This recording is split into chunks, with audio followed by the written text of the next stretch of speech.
La première consultation est souvent très dense. C'est le moment de faire connaissance avec son patient, ses attentes, ses antécédents, ses habitudes aussi. Une étape donc où on va recueillir beaucoup d'informations sur les habitudes alimentaires, les préférences et les croyances de notre patient. Tout ça évidemment dans le but de bien comprendre les défis nutritionnels auxquels notre patient est confronté et d'élaborer un plan d'action adapté à ses besoins individuels. Mais parfois, cette première consultation, qui est pourtant donc une étape clé dans la prise en soin du patient, elle peut s'avérer difficile, compliquée, trop longue. Qui n'a pas fait des premiers rendez-vous qui durent plus de 2 heures, donc voire complètement inefficace. C'est en tout cas ce que nous, avec Élise, on a pu expérimenter lors de nos débuts. Parce que entre la théorie, oui, on a tous et toutes appris à réaliser une anamnèse durant nos études, mais la pratique, y a un monde et aujourd'hui, on vous partage quelques trucs que nous avons mis en place durant cette première consultation et qui nous permettent d'être plus efficaces et plus à l'aise. Allez, c'est parti. Bienvenue sur le podcast Entre deux patients. Je suis Élise Bricot. Et moi, Marion Baudin. Nous sommes toutes les deux diététiciennes et on va vous parler ici de nos expériences en libéral. Vous avez envie de booster votre activité, d'être plus créatif et plus efficace dans vos consultations? Nous aborderons dans ce podcast des thématiques qui nous tiennent à cœur et nous répondrons à vos questions. Allez, c'est parti! Bonjour à tous, bonjour Marion. Bonjour Élise. Alors aujourd'hui, on vous retrouve dans un nouvel épisode de podcast pour discuter de l'efficacité du premier rendez-vous en consultation diététique. On va voir un petit peu quels sont les problèmes qu'on rencontrait, nous deux, Marion, durant nos premières années en libéral. On va voir un petit peu vraiment ce qui nous posait vraiment problème et sur quoi on a sérieusement bossé pour essayer de trouver des solutions à cela. On vous partagera ici, durant cet épisode, notre vision des choses actuelles, notre vision de la diététique et surtout, on vous partagera nos outils, nos astuces pour être plus efficace, pour être aussi plus sereine en consultation. Alors, si vous avez des petites choses aussi qui vous embêtent durant vos consultations, si vous avez par contre aussi testé des outils, testé des méthodes, des techniques qui fonctionnent et qui vous aident à résoudre ces problèmes, ces difficultés, partagez-les-nous en commentaire de cette vidéo si vous nous regardez sur YouTube, mais ça peut être aussi directement des discussions via les réseaux sociaux. On est sur Instagram. Toi, Marion, tu as ton compte Instagram, c'est marion.diététicienne. Moi, c'est Élise Bricot en toutes lettres. On est aussi sur Facebook. Vous pouvez nous retrouver sur la page Entre deux patients. On a chacune aussi notre compte LinkedIn. Vous pouvez aussi nous retrouver. Donc, n'hésitez pas aussi à venir échanger, discuter avec nous sur les réseaux sociaux si vous êtes présents dessus. Alors, pour ceux qui ne nous connaissent pas et qui nous découvrent via YouTube ou via une appli de podcast avec ce premier épisode, on va se représenter un petit peu. Donc, nous, on a créé en 2020 cette chaîne YouTube de podcast qui est donc à destination des diététiciens francophones pour échanger sur nos pratiques, répondre à vos questions, partager des astuces de consultation et évidemment faire pétiller votre quotidien de diététicien. Donc moi, c'est Marion, je suis diététicienne et fondatrice de Mon Suivi Diète, qui est donc un logiciel diététicien et une application patient pour optimiser l'accompagnement diététique de nos patients, pour réaliser aussi une meilleure évaluation nutritionnelle du patient. Donc on aura l'occasion d'en parler justement dans cet épisode. Et si vous voulez aller plus loin et comprendre un peu mieux comment et pourquoi proposer une application à ses patients et tous les avantages que ça peut avoir pour lui et pour nous aussi en tant que diététicien, on a préparé un e-book complet qui vous donnera toutes les clés et il est à télécharger gratuitement. Et moi, c'est Elise, je suis aussi diététicienne indépendante et depuis 4 ans, j'ai développé avec mon mari Nico des formations en ligne pour des diététiciens indépendants francophones. Ça s'appelle Diète en transition afin d'aider tous les diététiciens à être plus confiants, plus heureux, plus épanouis dans leur métier. Actuellement, nous avons 2 formations qui sont disponibles. La formation consultation au top qui est vraiment là axée sur le contenu des consultations à proprement parler. Et on a une autre formation qui s'appelle Réseau au top et là qui vous aide à travailler le développement de votre activité comme diététicien en libéral. Ce que je vous propose, si vous le souhaitez, c'est de télécharger notre formation gratuite. C'est une formation email gratuite vraiment pour vous aider à plusieurs choses, pour vous aider à augmenter l'engagement de vos patients durant les consultations, vous aider à améliorer votre pratique, à réduire le nombre de lapins, d'abandons de suivi, à avoir des patients qui vont mieux suivre vos conseils et être plus satisfaits de leur consultation, de leur prise en charge diététique. Et une formation aussi qui va vous permettre de découvrir 2 outils que j'utilise en consultation, notamment l'activité thématique des 10 clés dont on parlera, je pense, juste après dans ce podcast, et le cadran d'auto-évaluation. Alors, cette formation gratuite s'appelle le guide pour des consultations diététiques ultra efficaces. Vous pouvez vous inscrire sur dièteentransition.com/réussir. Je vous mettrai le lien dans la description sur YouTube où vous pourrez cliquer dessus pour le recevoir directement dans votre boîte email. On va voir ici un petit peu dans cet épisode, voilà, quels sont les pièges dans lesquels on peut tomber. Et on va vous donner des petites astuces ou en tout cas notre partage d'expérience pour vous aider à trouver des idées, trouver des solutions et vous aider à résoudre donc ces problèmes qui peuvent être vraiment embêtants. Moi personnellement, quand j'ai commencé en 2009, par contre, mon premier rendez-vous, c'était le rendez-vous classique comme j'avais appris à l'école, qui me prenait en général 1 heure et demie, parfois 2 heures, parce que voilà, on se laisse vite embarquer par les dires du patient. On a plein de questions à poser, on veut savoir plein de choses sur notre patient, sur le premier rendez-vous, on a envie de lui donner plein de conseils. Et donc en 2018, j'ai retravaillé beaucoup, vraiment beaucoup mes rendez-vous de suivi en intégrant des jeux, des activités thématiques, etc. Mais le premier rendez-vous, globalement, était resté quand même assez classique par rapport à ce que j'avais appris à l'IPL quand j'ai fait mes études. Et en fin 2022, ici, début 2023, je me suis dit, non, là, Élise, il y a vraiment encore des gros soucis, tu peux pas continuer comme ça. Vraiment des gros cailloux là qui étaient restés dans les chaussures et qu'il fallait vraiment retirer parce que je pouvais pas repoursuivre, réentamer une nouvelle année de consultation avec ça qui traînait là. Je vais vous expliquer un petit peu, moi, j'avais vraiment 4 éléments qui me posaient vraiment problème. Le premier, c'était mes premiers rendez-vous qui étaient encore beaucoup trop longs. J'avais des rendez-vous de 1h15, 1h30 parfois. À la fin, j'étais vraiment HS, vraiment. Et puis voilà, d'enchaîner comme ça des consultations sur toute une journée, c'était vraiment compliqué. Donc ça, c'était vraiment une de mes grosses difficultés ici, fin d'année 2022.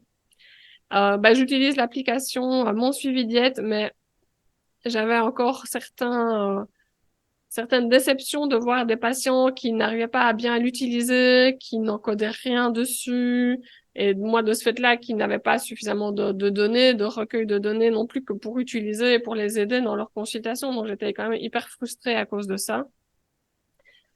Ce premier rendez-vous, l'idée c'est quand même de pouvoir donner une vision, d'expliquer comment le suivi va se passer à ton patient, lui donner tes outils, etc. Et en fait, je me rendais compte que je le faisais en 3 secondes à la fin de ma première consultation. J'étais claquée, mon patient était claqué, on faisait ça vite, vite à la fin, et donc ça ne servait strictement à rien. Donc je dis non, ça il faut changer. Et la 4e chose qui m'embêtait, c'était vraiment des consultations qui étaient centrées trop sur la nourriture. Je posais trop de questions en fait sur ce que mon patient mangeait. J'en ai trop de conseils sur ce qu'il devait manger. Et de ce fait-là, j'arrivais pas à prendre suffisamment de temps pour parler de tout ce qui tournait autour. Donc la diététique, oui, on parle d'alimentation, mais ça touche aussi tellement d'autres sujets qui doivent aussi être abordés, et pour moi, qui doivent aussi être abordés au premier rendez-vous. Je pense au stress, au sommeil, à comment on se sent dans son corps, etc., l'activité physique, toutes des choses qu'au final, je prenais pas suffisamment de temps durant ce premier rendez-vous. Donc moi, personnellement, ça, c'était vraiment les trucs qui m'énervaient. Encore ici, vous voyez, récemment, par rapport à ce premier rendez-vous. Alors toi, est-ce que Marion, toi aussi, dans tes consultations, il y a des trucs qui te pèsent et dans lesquels t'es engluée et t'as envie, voilà, t'as pu mettre en place des choses pour en sortir? Ouais, moi, effectivement, il y a deux choses qui fonctionnaient pas très bien dans mes premières consultations. Et du coup, je vais rebondir sur ton dernier point où tu disais que tu recueillais beaucoup de choses et tu passais beaucoup de temps à recueillir les habitudes alimentaires de tes patients.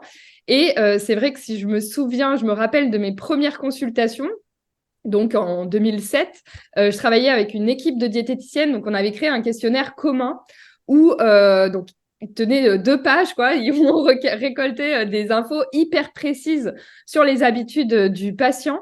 C'était vraiment beaucoup, beaucoup de choses qui, au final, ne nous servaient à rien pour la suite du suivi.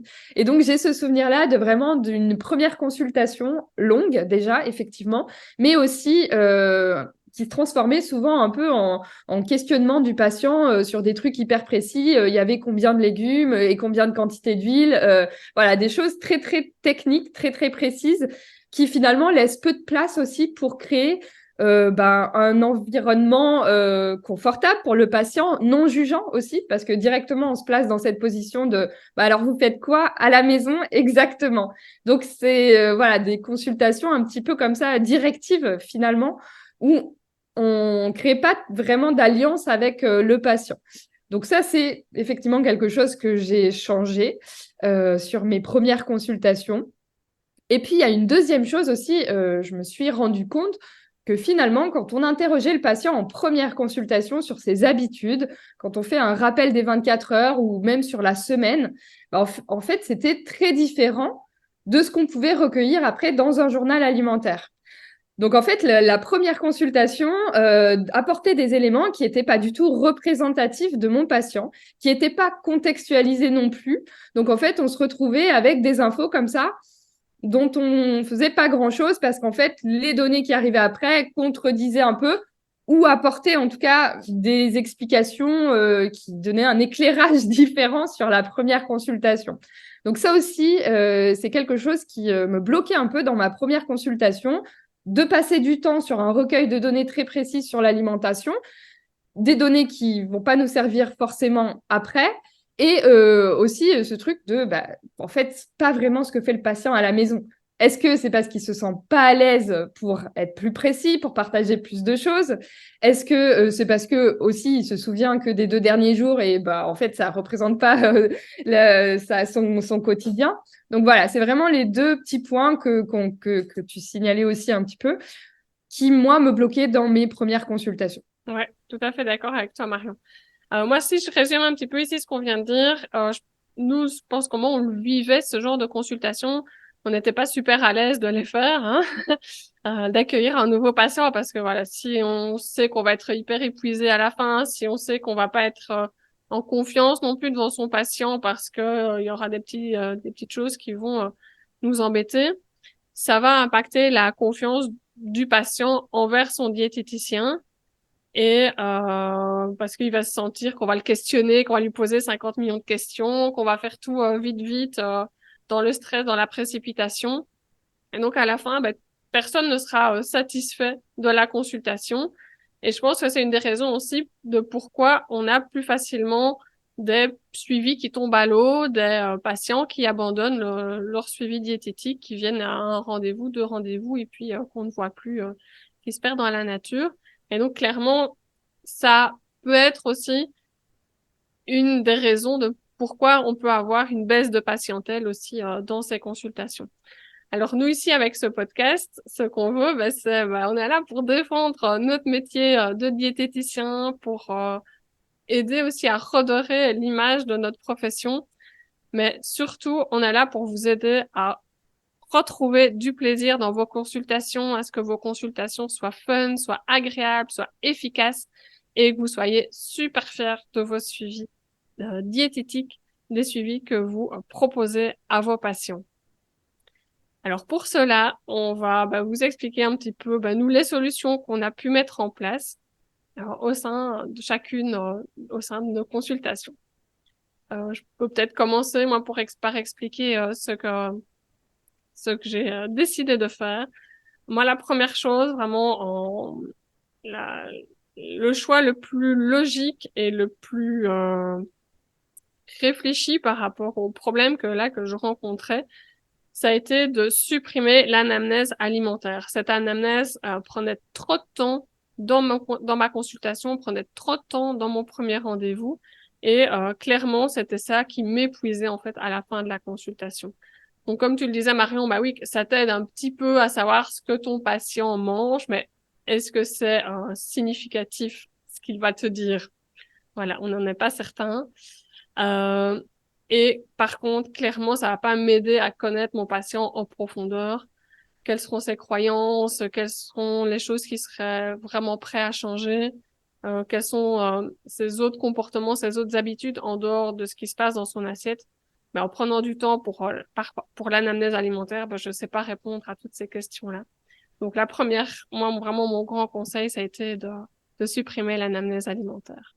Tu as été radical, du coup, tu as carrément supprimé. Ouais, c'était prends la case anamnèse alimentaire et j'ai poubelle. Voilà.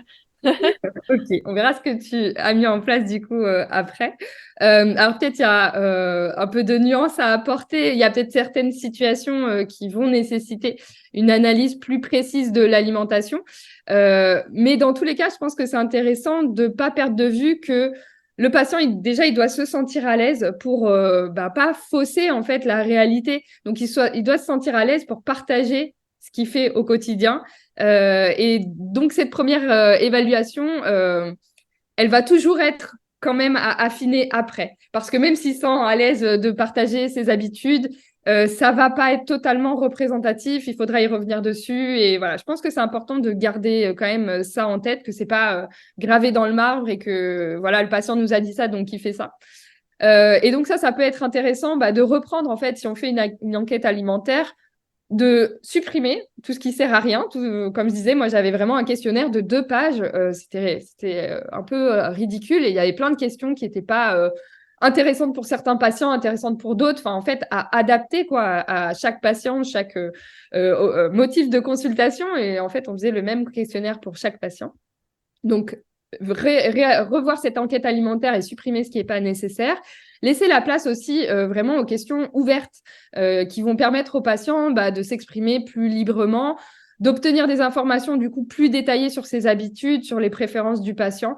Donc, je dirais vraiment un maximum aussi dans cette évaluation de questions ouvertes et pas hyper directives pour recueillir des infos qui seront peut-être pas forcément précises dans tous les cas. Faut faire quand même attention avec les questions ouvertes, c'est que parfois certains patients peuvent vite s'étaler et déborder dans ce genre de questions-là. Donc, avec ses avantages et ses inconvénients, si vous avez tendance, je pense, à avoir des consultations qui sont longues et épuisantes, parfois, il vaut mieux recadrer un petit peu les questions ou voilà, et éviter que les patients ne racontent leur vie. C'est pas parce que je me prenais de poser une question ouverte. Parfois, ça peut vite prendre de l'ampleur et vous faire perdre le fil en fait à la consultation. Donc, il faut aussi vous connaître et voir ce qui fonctionne le mieux pour gagner du temps. Enfin, voilà, pour quand même être efficace et que votre taux horaire aussi, c'est toujours la question du taux horaire. Voilà, c'est bien de consacrer du temps à son patient, c'est bien de créer une bonne relation avec son patient, mais voilà, il y a toujours le problème de, oui, je peux pas consacrer 1h30, 2 heures avec chacun de mes patients si je fais payer le tarif d'1 heure. Donc, il y a toujours ça à avoir en tête quand même. Ouais, alors, qu'est-ce que tu mets, du coup, toi, Élise, en place, finalement, en remplacement de cette anamnèse alimentaire? Alors, qu'est-ce qui remplace cette anamnèse alimentaire pour être plus sereine et plus efficace? La première chose que je fais pour remplacer l'anamnèse alimentaire, c'est que j'ai mis en place une activité thématique. Donc, c'est l'activité thématique des clés. Donc, c'est 10 phrases où sur lesquelles je demande une évaluation sur une échelle de 0 à 10 de mon patient. Donc, le patient va s'auto-évaluer pour chacune des phrases qui vont toucher. Il y a certaines phrases qui sont plus sur un axe alimentaire, à l'alimentation, au niveau de la qualité, de la quantité, l'hydratation, etc. Il y a plus un axe sur l'hygiène de vie et il y a plus un axe sur l'estime de soi. Donc ça, c'est vraiment les 3 grands l'orientation du questionnaire sur l'activité thématique des clés.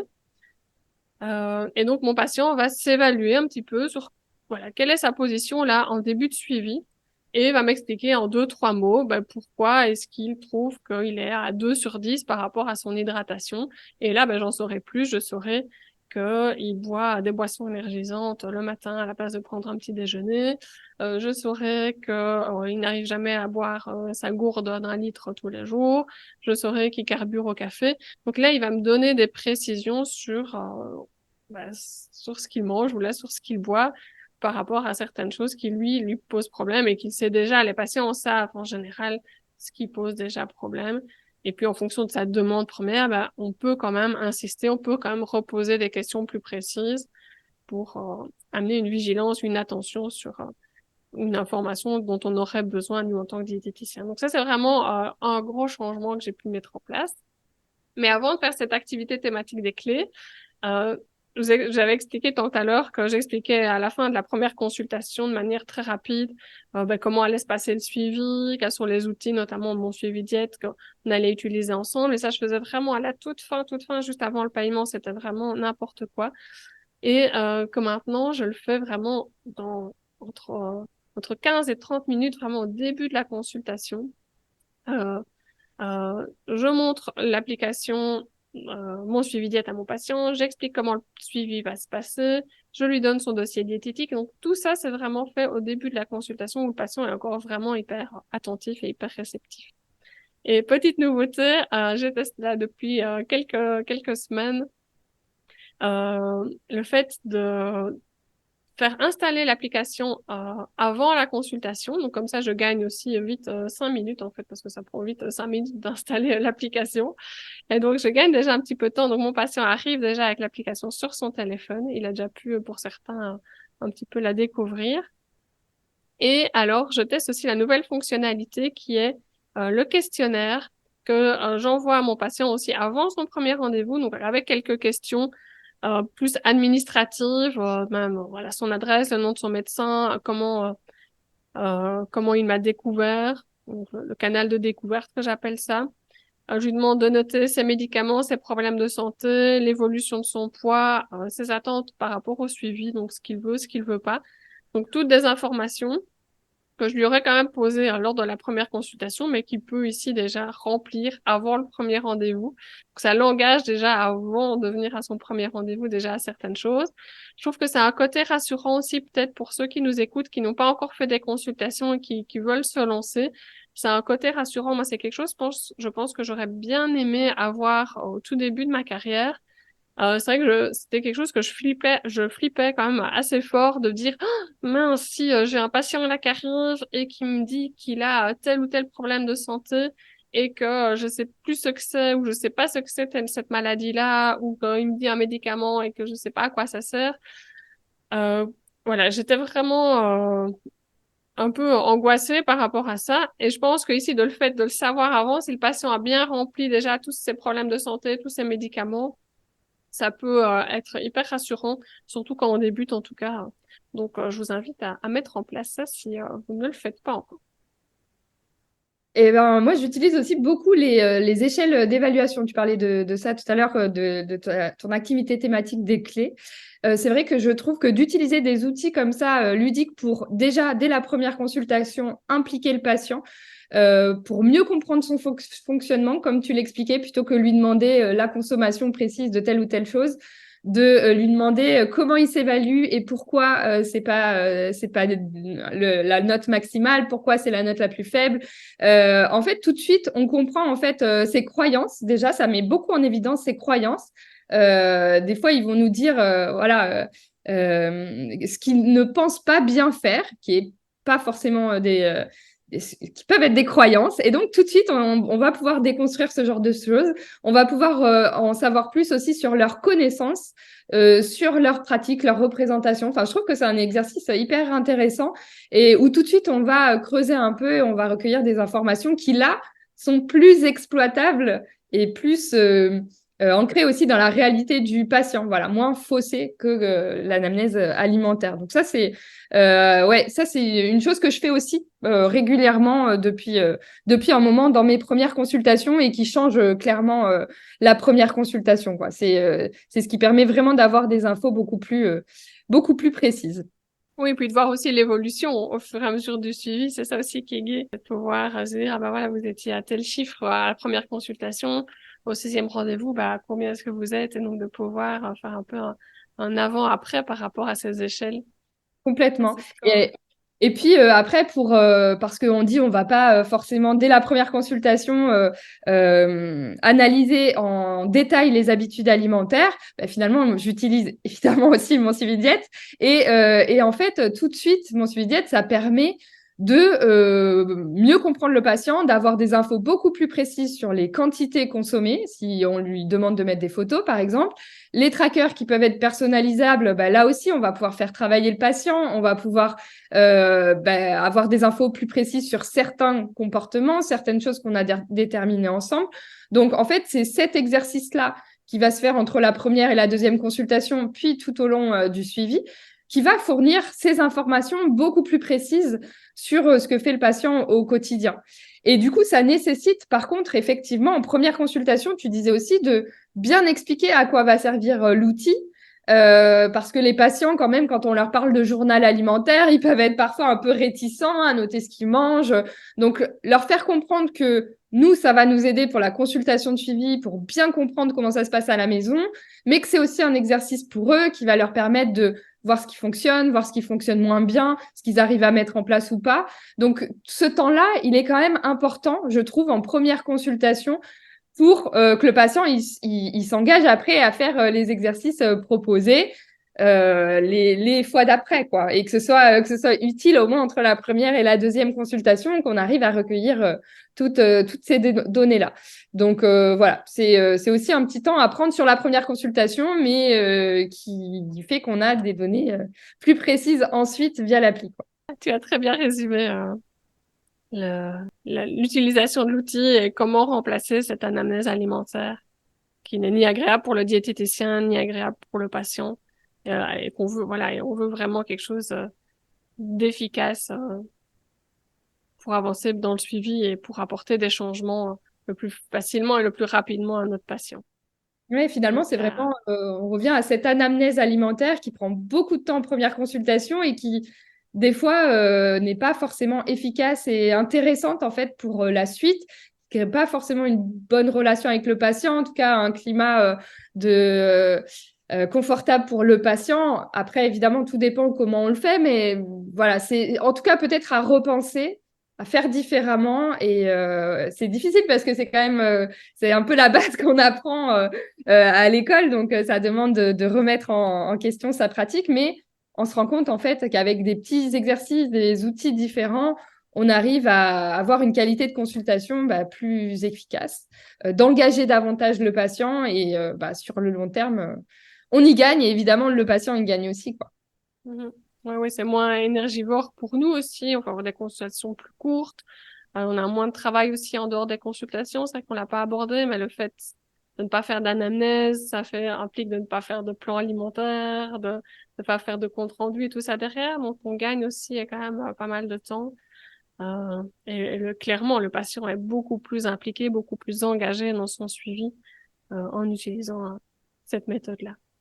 Si vous souhaitez en savoir plus, notamment sur cette approche de la consultation avec l'activité thématique dédiée sur comment expliquer aux patients ces méthodes, ces outils, ces manières de fonctionner sur comment donner une vision du suivi à son patient, je vous invite à télécharger la formation gratuite qui s'appelle le guide pour des consultations ultra efficaces. Vous pouvez la télécharger sur dièteentransition.com/réussir. Je vous mets le lien en description et vous trouverez toutes les informations dessus. N'hésitez pas aussi à revenir vers moi en message privé si vous avez la moindre question par rapport à ça. Et si vous avez des questions sur mon suivi diète, que vous souhaitez échanger sur l'utilisation d'un outil digital ou une démo du logiciel, vous pouvez prendre rendez-vous directement en ligne pour une vidéo ensemble pour qu'on puisse échanger en direct. Là aussi, je mettrai le lien en description. On vous remercie pour votre écoute, pour votre présence sur ce podcast. Nous, c'est toujours avec grand plaisir qu'on vous partage notre expérience, nos trucs et astuces. Si vous ne l'avez pas encore fait, je vous invite vraiment à vous abonner à notre chaîne YouTube Entre deux passions, à liker cet épisode s'il vous a plu et à le partager à tous vos collègues diététiciens, diététiciennes qui ne connaissent pas encore ce podcast Entre deux passions. Merci Marion. Merci Élise. On se retrouve tout bientôt. À bientôt Entre deux passions.